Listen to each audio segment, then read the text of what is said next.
Hey there, Mr. Redder here. Welcome back to another episode of r/Entitled People Stories. Our first story we'll be reading today. Karen keeps dropping her kids off at my place for me to babysit, even after I told her not to. After that, boss did not like the look of the bulk mailing stamp, told me to remove it, cost the company over $220,000. And after that, am I the jerk for telling my husband I'm not ready for his family to meet our new son? Now for every thumbs up this video gets, one Karen does not get to make anyone babysit for her. How can I even do that when you won't have any kids with me, Reddit boy? So please smash that like button and subscribe and turn on notifications for new stories from Reddit every single day. Karen keeps dropping her kids off at my place for me to babysit even after I told her not to. I, 30 female, live with my husband and my pets. Unfortunately, both me and my hubby are infertile. So no kids, and instead we help out with my brother and sister-in-law's kids, who are 4 and 1. I'm a freelance web developer, but I work remotely from my home, and the timing is very flexible, hence why I'm able to divert more care towards my nieces. My brother and sister-in-law make just about enough to cut even and can't exactly afford exorbitant childcare costs, and would rather allocate their funds to the kids' medical and school fees. I've been babysitting these kids ever since the oldest was born, and now I also handle the care of the younger one. However, recently, something really dreadful happened. That is, I lost one of my closest friends, and in a really bad way too. Don't want to divulge many details. I've been in a really bad place since then, and the whole emotional fatigue has made me not even want to attend to work, which is why I specifically took a 2-week leave to rest and come to terms with my emotions. Sadly, my brother, feigning sympathy at first, said, "Get some rest," and then did the exact opposite by dropping off my nieces when I specifically told him I need some time for myself. He and my sister-in-law then countered, saying that looking after my nieces would help me take my mind off of things and that it was too short of a notice. The thing is, I barely have any energy usually when the kids are over. I also take charge of the cooking, cleaning up after the younger one. I have no such energy to look after them. Like as of now, I can barely even attend to my own needs. It's also a safety issue. The kids need constant monitoring, especially with my younger niece.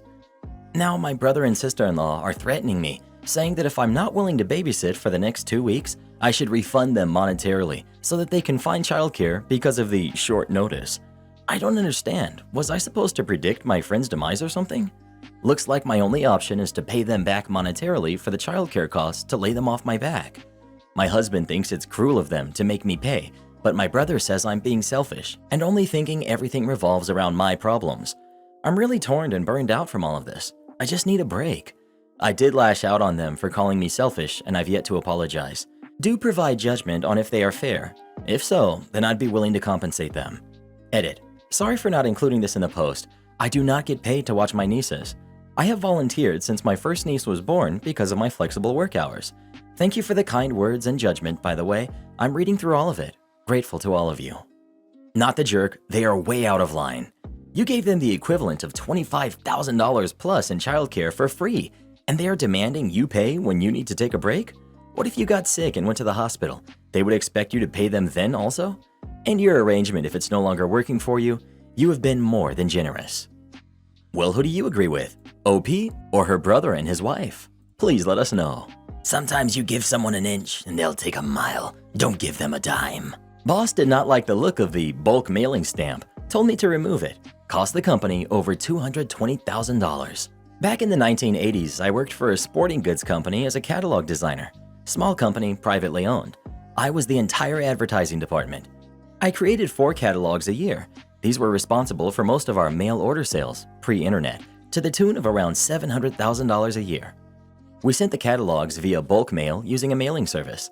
This let us send them for a much discounted price.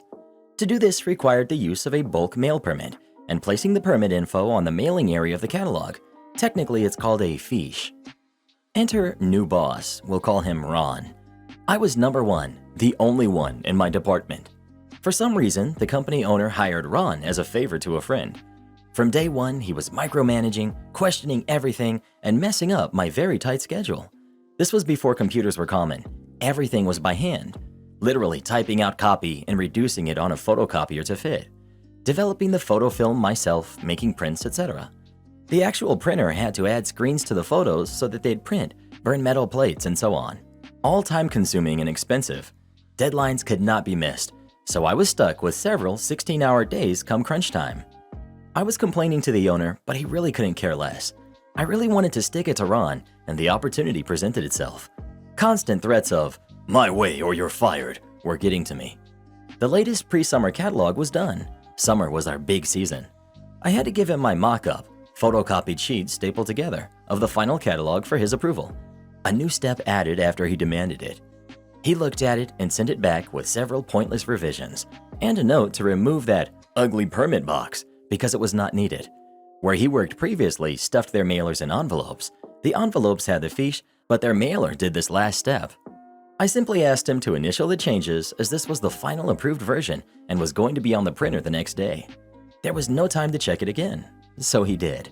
I knew it would be a total mess and something I never would have done in the past. 50,000 catalogs printed and shipped directly to the mailer. The day they arrive at the mailer, the boss gets a call from the sales rep. "We can't mail your catalogs." Boss storms into my area of the building and is literally screaming. Ron is now upset and yelling at me, joined by the boss. Their veins are bulging as they're screaming. Minimum 2-week delay, wasted money, lost sales. I explained what happened, the threat to fire me, and showed the owner the changes to the final copy, initialed by Ron. He was going to give Ron a second chance until the bill came in from the printer. They had to stamp 50,000 catalogs by hand. We had to rent their permit since that's what was on their stamp. Rental and labor was almost $8,000. Adjusted for inflation, that's $20,000. Plus, our early summer sales boost was off by almost $50,000 from previous years, or $200,000 adjusted for inflation. Ron was fired. I was left alone after that. Am I the jerk for telling my husband I'm not ready for his family to meet our new son? My husband, 33 male, and I, 32 female, just welcomed our second kid 2 months ago. We also have a 3-year-old daughter. This pregnancy was a lot more difficult for me than my first. I had complications and had to take an early maternity leave from work because my doctor recommended bed rest. Thankfully, everything with the delivery went fine and our son is healthy and happy. In order to help while I was on bed rest, my mom came to stay with us. She came when I was about 8 months pregnant, right when I went into bed rest. She also stayed after the birth and just recently moved back home a week or so ago.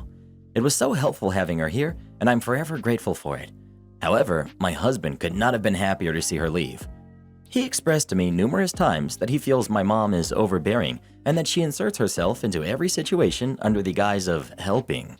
He says he felt marginalized in both his roles as husband and father the entire time she was here. I will admit that my mom can be very protective and almost overcaring, if that makes sense. She has a strong motherly instinct, and I can kind of see how it would rub my husband the wrong way. I was not in a position to fight either one of them on anything, so I told my husband he's just going to have to deal with it and that it's short term. He was so happy to see her leave, I'm surprised he didn't throw himself a little party. Now that my mom is gone, he wants his parents to come visit. They live far enough away that they would have to fly here. I told my husband that I'm not ready for visitors and that now that I am more recovered, I want to spend time with just my family and bond. Instead of being supportive of my needs, he took offense and pretty much threw it in my face that I was okay with my mom being here for 3 months, and now I won't even let his family meet their grandkid. He accused me of having double standards and even asked if I hate his parents, which I absolutely do not. I just want to spend some time with my family before having anyone else come visit. My husband argued that his parents would be getting a hotel anyway, so it's not like they would be staying with us. He just wants them to meet his new son. I told him that I am not forbidding his family from ever meeting our son, but that now is not a good time.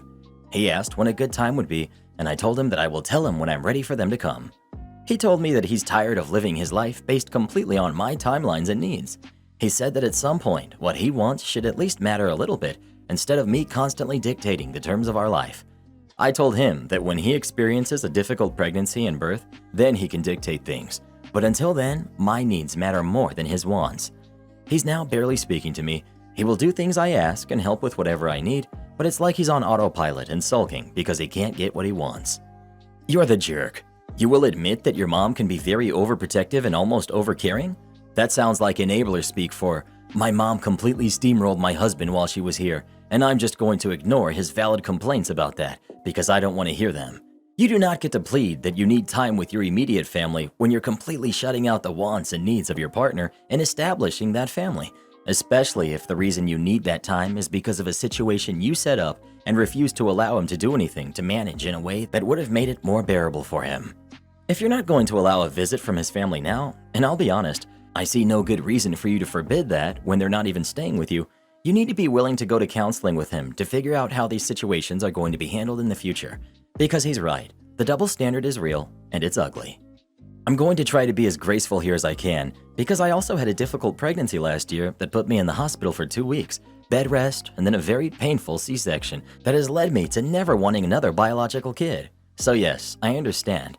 But you're the jerk. Your husband is an equal parent to your son. His concerns and wants matter just as much as yours.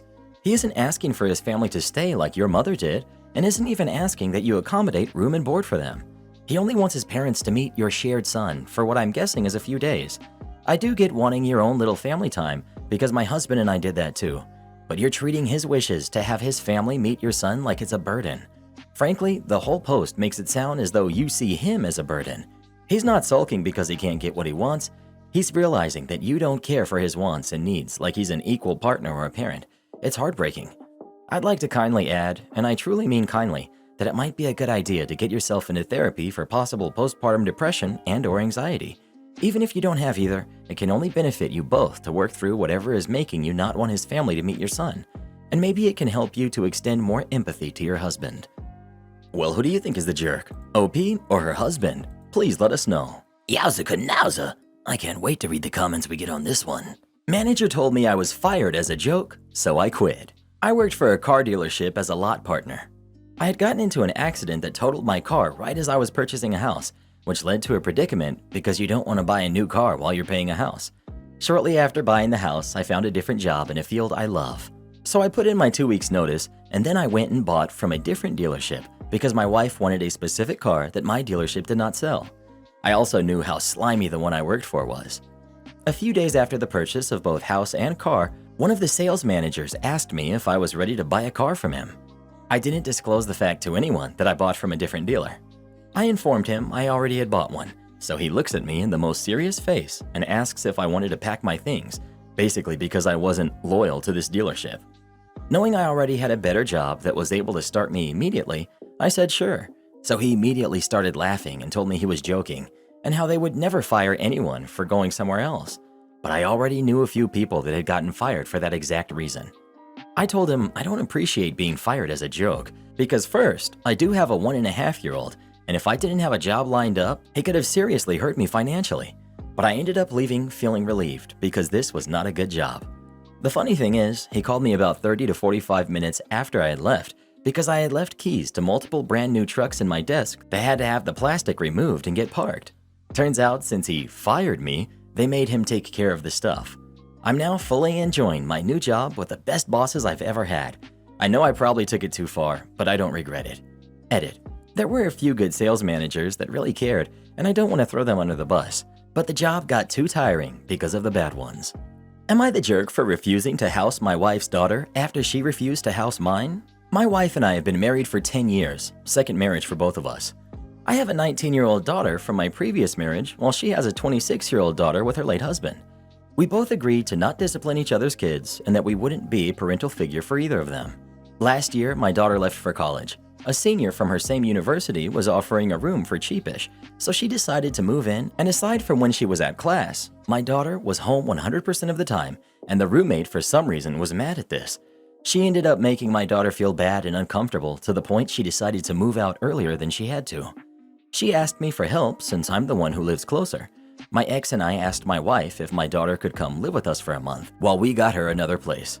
She said no, because for her, my daughter was running from being an adult, that we shouldn't coddle her, that she was acting like a baby, and that mommy and daddy shouldn't fix everything. We had to move faster and got her another place, but it put a stain on our relationship, and I confess that I didn't feel that was okay.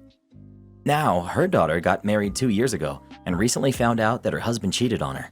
My wife decided she should come live with us indefinitely and that we would fully support her because she was a stay-at-home mom. I put a stop to this and I said that we wouldn't do that, or at least I wouldn't, and that the max she could stay here was 2 weeks while she got another place. My wife flipped on me, saying this is not my choice since it's our house, and I said that that's the same reason it's not her choice either. She was the one who brought up my daughter's need and said that I was willing to house her and that I was playing favorites. I said I asked for a month, not indefinitely, and that yeah, I thought it wasn't fair she was expecting me to drop everything for her daughter while mine was just acting like a baby. She called me a jerk, said this was totally different, then went to our room and hasn't come out yet. She refused to eat, and I'm wondering if she's right. Not the jerk. Either do marriage counseling or divorce. Your wife was cruel by refusing to house your daughter for a few weeks. Not the jerk. She's let you know exactly how she feels about your kid. Believe her. She does not care about her, thinks she's spoiled, and doesn't like you doing what most decent parents would do. Now she expects you to bend over backwards for her kid. Not the jerk. The hypocrisy of your wife is stunning. Her daughter can live in your house indefinitely, but your daughter cannot stay for 2 weeks? Tell her there is one standard. Adult kids will be helped or they won't be helped. There is no, my daughter gets help, but yours doesn't. Customer begs for special treatment after hearing we're sold out of an item. I work at a family-style sit-down with a bar. It's the end of the night, which means I'm ready to lose it on any customer who even gives me the slightest bit of grief. A group of 3 came in to order food and drinks at our bar. Customer: I'd like to get a gin and tonic and some of your wings. Me: Sure, we're sold out of our regular breaded wings, but you can get the non-breaded ones. Is that okay with you? I'm internally begging this lady to please just be okay with it, which is the normal thing to do.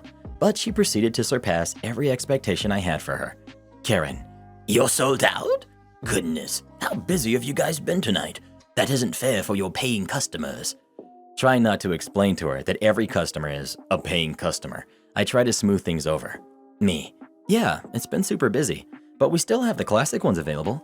Can I get some of those started for you?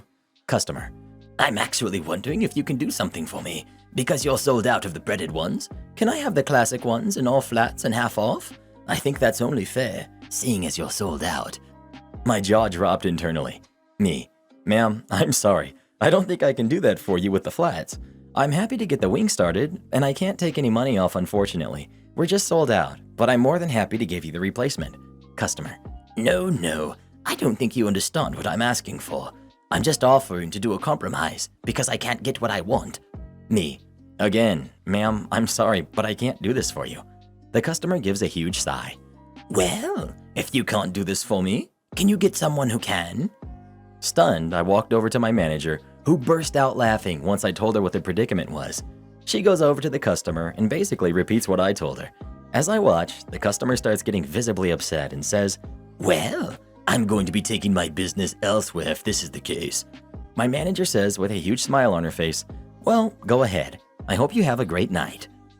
I was on the floor. For some context, I have severe anemia that requires I get infusions regularly.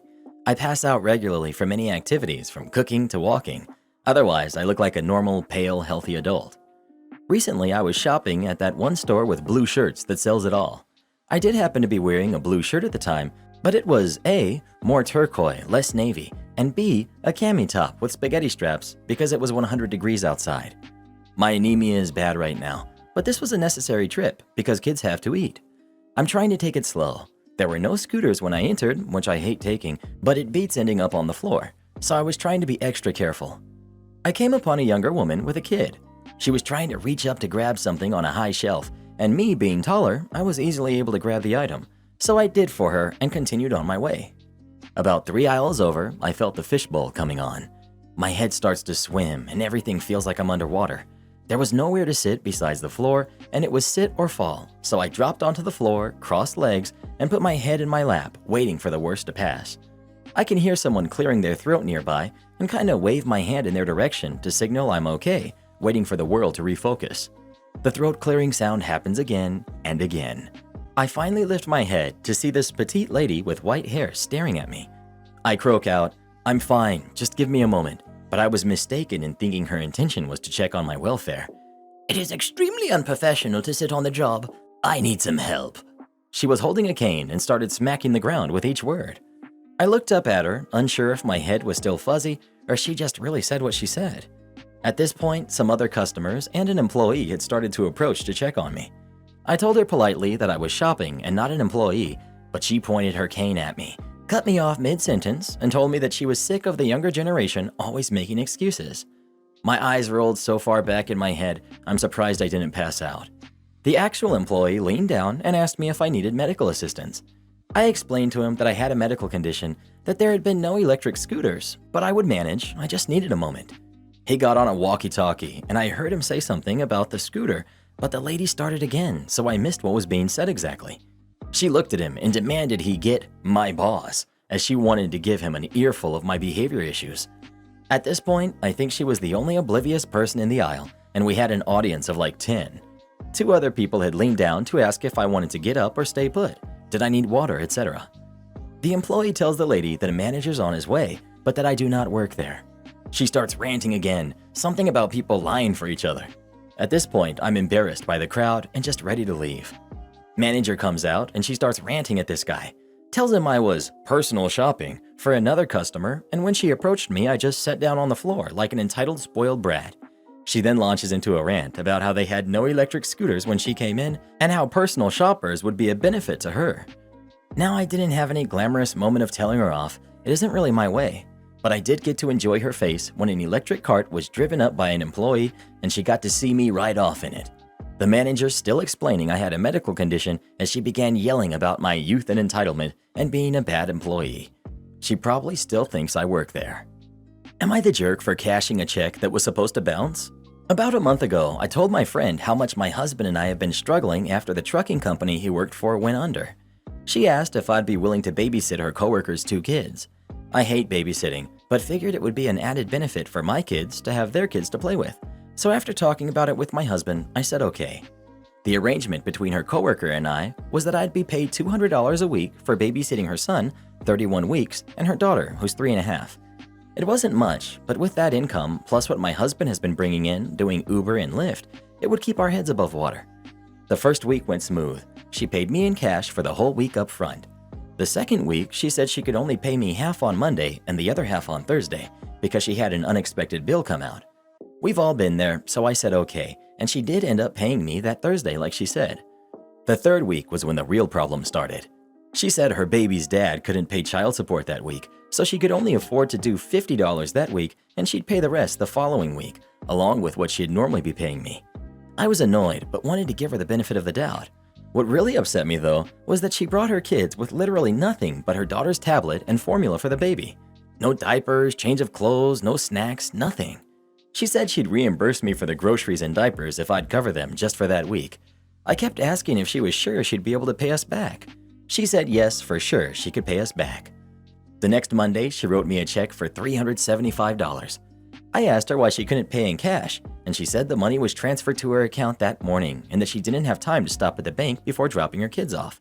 Okay, cool. At least she was paying. I finished the day with the kids and head to my credit union to deposit the check. It bounced. I tried calling and texting her with no answer. My husband was fuming, and I told him I'd get it worked out the next morning when she brings her kids over. Except she didn't bring her kids. I called again and no answer. The next day, the same, and the next. I took that check to the credit union that Tuesday and Wednesday, and both days it bounced again. Still no word from her. Finally on Thursday, I went in first thing in the morning and tried to cash it, and it worked. That's when she started blowing me up and sending me texts and voicemails that I was a heartless jerk, and how dare I do this to a struggling single mom like that, and she was going to get me for this, etc. Even our mutual friend said I was wrong for doing that, and how the mom was going in on her now, and it was causing a bunch of drama at work.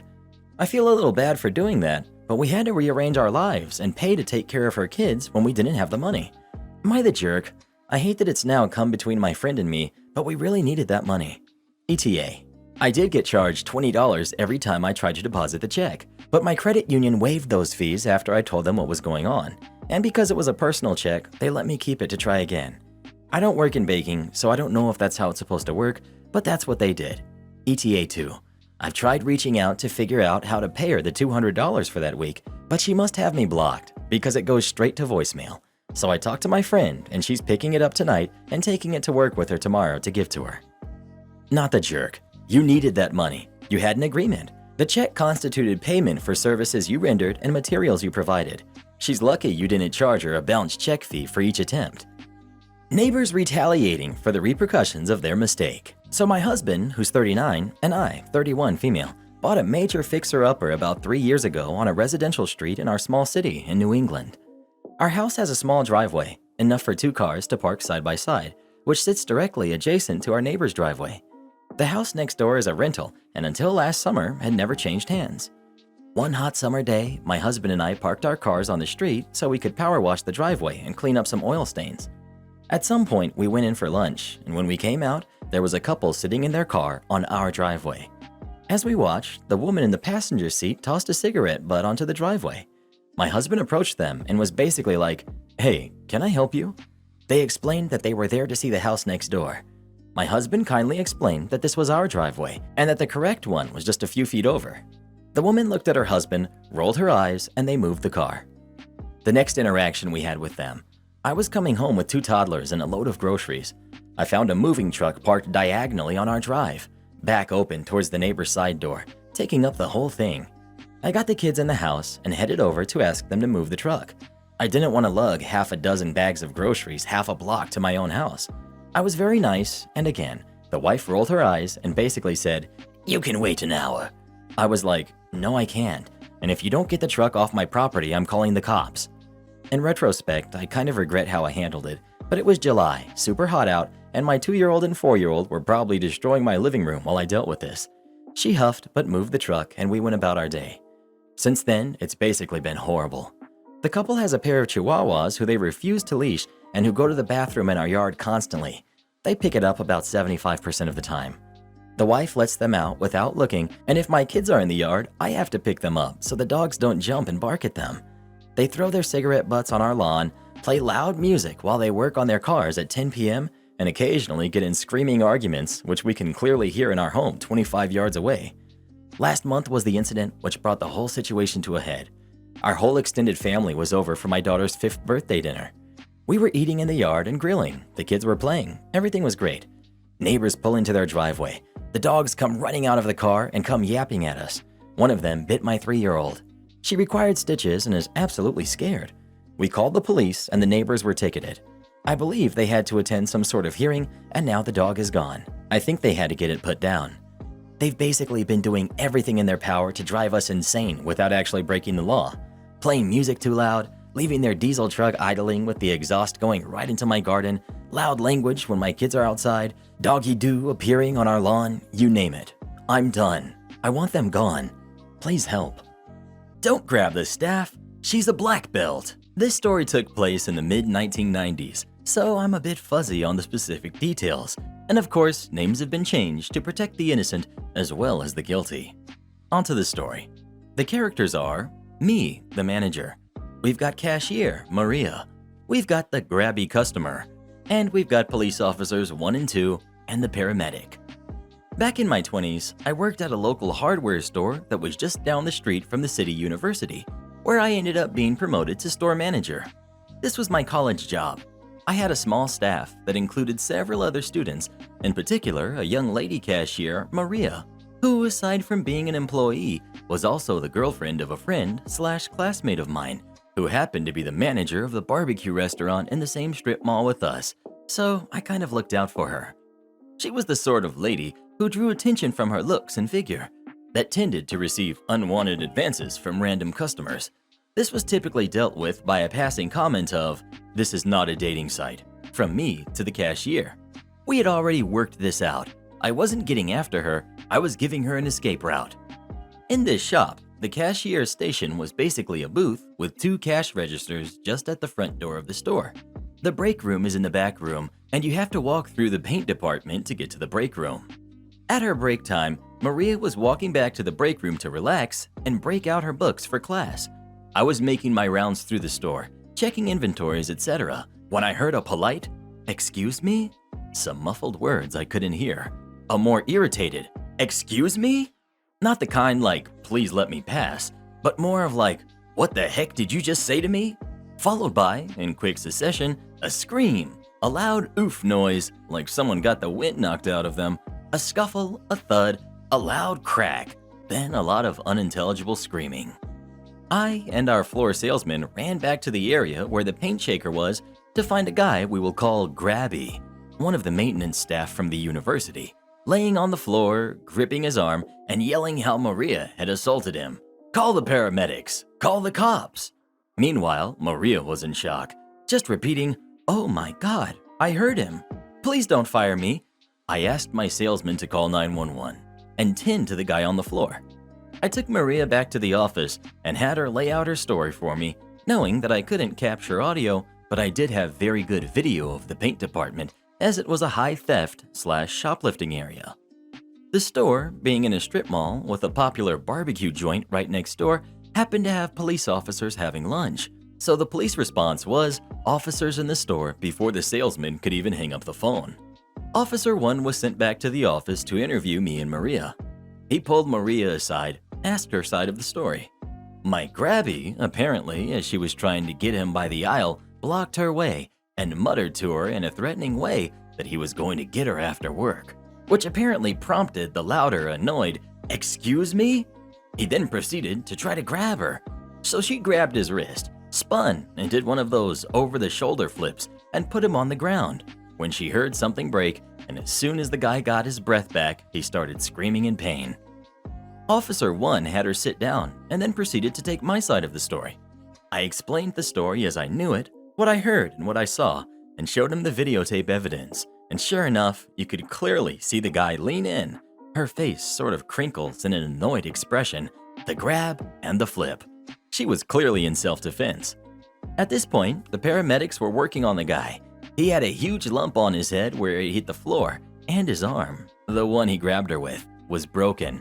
Apparently, he came down on the tiled concrete floor pretty badly. Officer 2 came in to report to Officer 1, who I guess was the higher ranking, I don't know. But he says Grabby said that she grabbed him out of the blue and just flipped him and broke his arm because he wouldn't get out of the way fast enough. Long story short, he ended up escorted to the hospital by police to get his arm set and then arrested. Maria was saying she didn't want to press charges, she already hurt him. However, this type of assault, the charges are automatically here. The fallout for Grabby? He was charged and convicted on all counts through a plea deal. He never went to court as the evidence was pretty overwhelming. He was banned for life from that store, fired from his job at the university, ended up divorced as his wife was not very happy about what he did, and the last we knew, he was a guest of the state for at least 5 years. So at least we never had to testify. I might have left out one critical detail here, somewhat intentionally. Maria was a physical education major and was a black belt. Support our channel by joining as a member today, and we'll give you a shout out in our next video. Or come watch this video next. You won't believe what Karen does in that one.